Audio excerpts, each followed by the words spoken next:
Assalamualaikum warahmatullahi wabarakatuh. Jumpa lagi dengan saya ya di sini di mata kuliah perkembangan peserta didik untuk pertemuan yang kelima.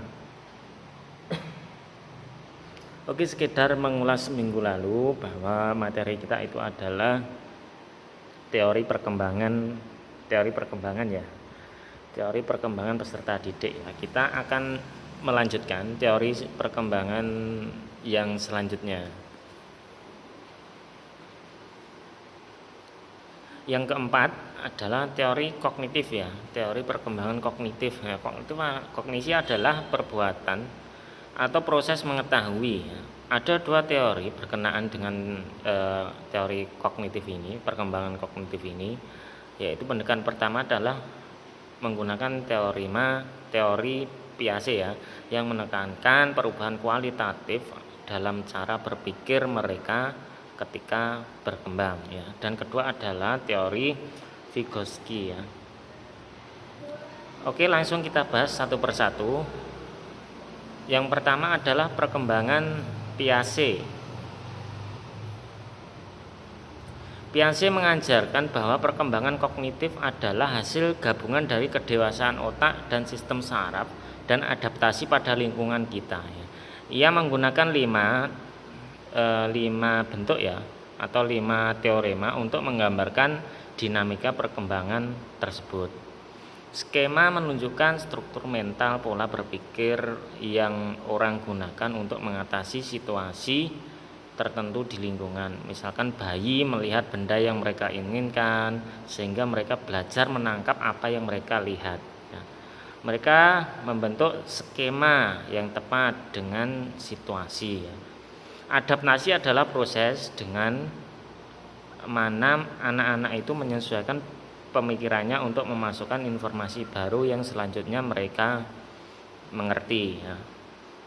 Untuk selanjutnya, Piaget juga mengatakan bahwa anak-anak menyesuaikan diri dengan 2 cara, yaitu asimilasi dan akomodasi. Asimilasi itu berarti memperoleh informasi baru dan memasukkannya ke dalam skema yang ada di pikirannya, gitu, dalam respon terhadap stimulus lingkungan yang baru tersebut. Akomodasi meliputi penyesuaian pada informasi baru dengan menciptakan skema baru ketika skema lama tidak berhasil.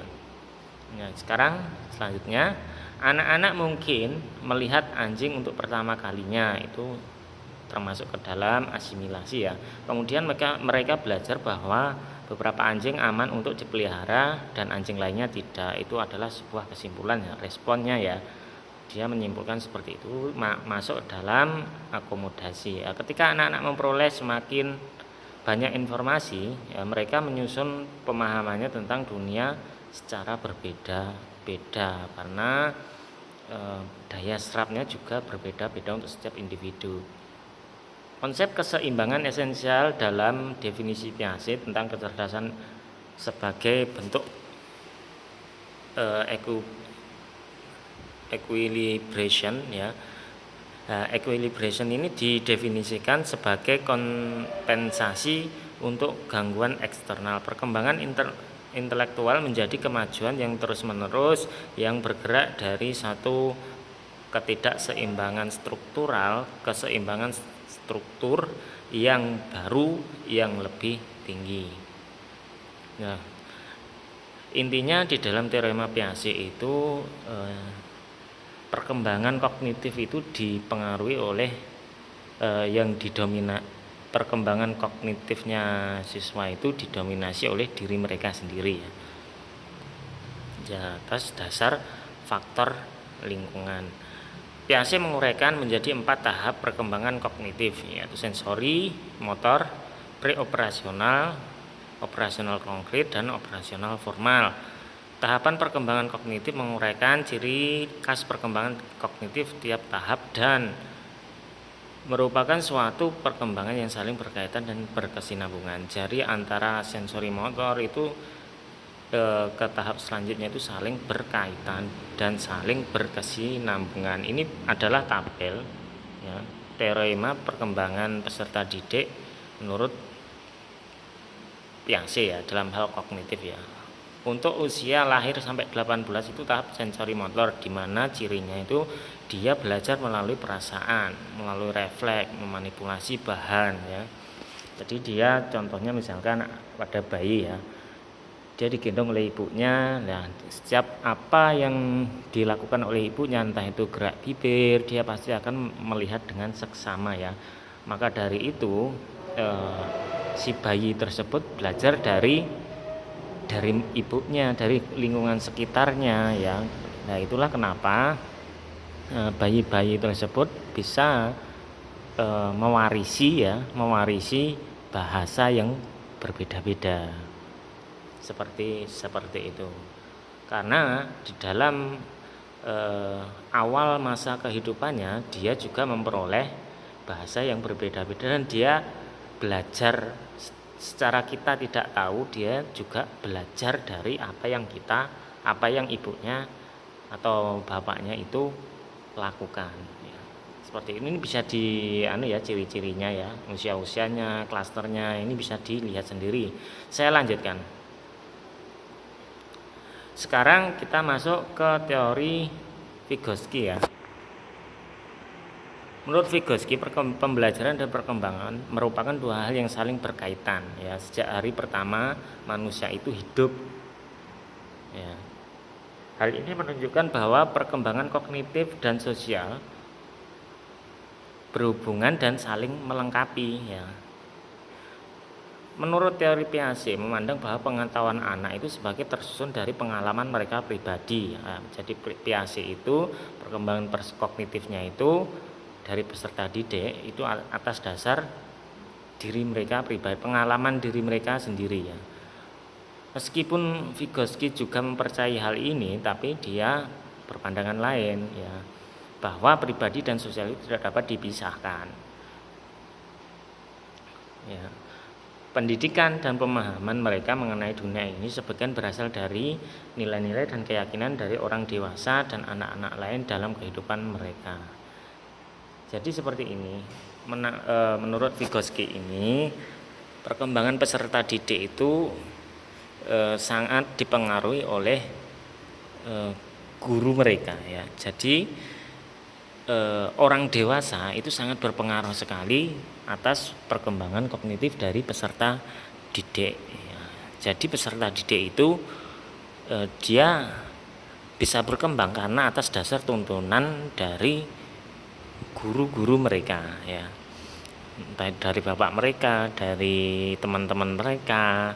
Tapi walaupun berpendapat seperti demikian, tapi yang si Vygotsky ini juga meyakini ya, bahwa apa yang dikatakan Piaget itu juga benar, bahwa perkembangan kognitif seseorang itu atas dasar diri mereka sendiri. Seperti itu. Kita lanjutkan. Salah satu konsep penting dari teori Vygotsky adalah Zone of Proximal Development atau ZPD ya. Yaitu mendefinisikannya untuk tugas-tugas yang sulit dikuasai oleh diri mereka sendiri. Ini contoh gamblangnya ya. Ada tugas yang sulit dikuasai oleh diri siswa mereka sendiri ya, tetapi itu dapat dikuasai atas dasar bimbingan dari orang dewasa atau orang yang lebih tahu, orang yang lebih terampil ya. Dengan demikian ia meyakin bahwa seorang siswa pada sisi pembelajaran konsep baru dapat memperoleh manfaat dari interaksi dengan seorang pendidik. Seperti itu. Kita lanjutkan teori yang kelima ya. Ini masih ada lagi enggak? Oh ya, sudah. Nanti bisa dilihat sendiri ya selebihnya. Teori ekologi. Teori ini menjelaskan manusia tidak berkembang dalam isolasi ya, namun merupakan rangkaian interaksi di dalam keluarga, sekolah, masyarakat atau komunitasnya. Setiap lapisan lingkungan selalu bersifat dinamis.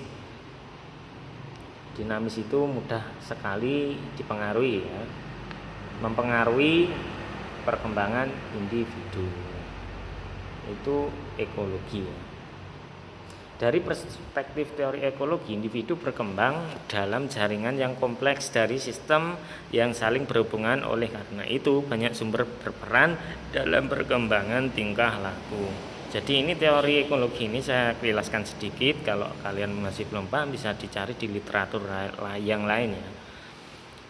Terus teori ini menekankan bahwa manusia tidak berkembang dalam isolasi ya. Namun merupakan rangkaian interaksi di dalam keluarga, sekolah, masyarakat atau komunitasnya juga. Setiap lapisan lingkungan selalu bersifat dinamis. Itu untuk teori ekologi. Sekarang etologi ya. Ini satu pendapat khusus saya kutipkan, itu mengenalkan lebih lanjut mengenai istilah periode sensitif yang mengacu pada masa-masa tertentu dari hidup ketika organisme lebih dipengaruhi oleh pengalaman hidup yang khususnya.